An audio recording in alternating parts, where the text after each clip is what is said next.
Canada cuts U.S. gas supply. Trump furious as shipments diverted to Asia. In a stunning geopolitical move that has blindsided Washington, Canada has officially reduced its energy exports to the United States, redirecting critical natural gas shipments to Asia instead. This decision, announced just moments ago, is sending shockwaves through the global energy market, especially as nations like China, Japan, and South Korea move swiftly to secure massive new deals with Ottawa. And while the world watches this strategic pivot unfold, former U.S. President Donald Trump is reportedly furious, calling the situation a betrayal and warning that America is being played by one of its closest allies. For decades, the United States and Canada have maintained a deeply intertwined energy relationship. Pipelines, terminals, and trade agreements made the flow of Canadian gas into the U.S. not just convenient, but essential. But according to energy officials and newly leaked internal reports, Ottawa has been quietly negotiating lucrative contracts with major Asian economies, deals that will see billions of cubic meters of gas bypass American refineries altogether. The timing couldn't be more explosive. As global energy demand surges in the face of climate-related supply disruptions and shifting geopolitical alliances, access to secure, affordable natural gas is becoming one of the most critical strategic assets on the world stage. And now with Canada shifting focus away from the U.S. market, the balance of power is changing fast. Donald Trump, who prided himself on America's energy independence during his presidency, has taken the news personally. In a closed-door meeting with supporters earlier today, Trump reportedly unleashed a tirade against Canadian Prime Minister Justin Trudeau, accusing him of selling out American interests for a bigger payday in Asia. He warned that this move could cripple U.S. energy leverage and drive up domestic prices, especially in states already struggling with infrastructure shortages and heating costs. But Canada's decision wasn't made overnight.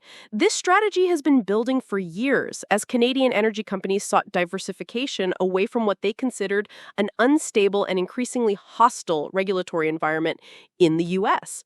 The Biden administration's shifting stance on fossil fuels, combined with rising political tensions and tariff disputes, pushed Canadian energy leaders to look east, and they found eager partners.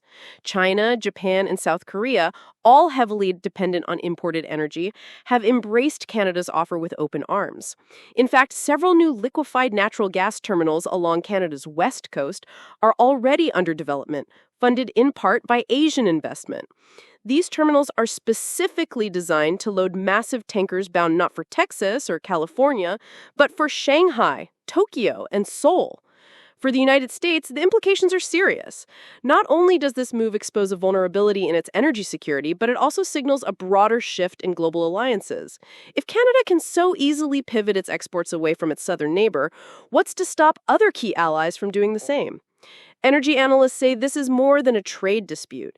It's a signal that the U.S. can no longer assume its historical dominance in North American energy flows.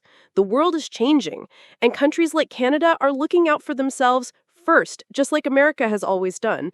This isn't betrayal. This is evolution. Still, Trump supporters aren't buying that explanation.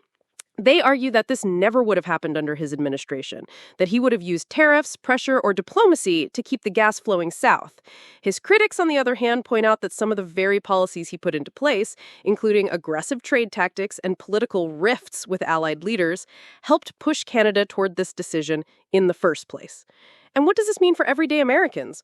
Rising gas prices, possible winter shortages in the northern U.S., and increased reliance on domestic production, which may not be able to meet demand fast enough.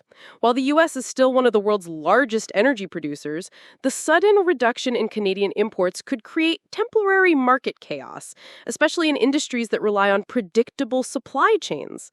Meanwhile, Canada is reaping the benefits. With billions in new trade revenue from Asia, stronger geopolitical ties in the Pacific region, and a reputation for stability in a turbulent world, Ottawa is positioning itself as a global energy power, independent, strategic, and no longer dependent on Washington's approval.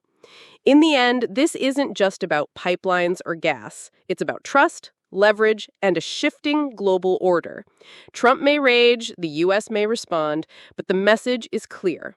Canada is no longer playing second fiddle, and the world is watching closely. Yes, thanks for watching. Stay updated with Global Scope 360.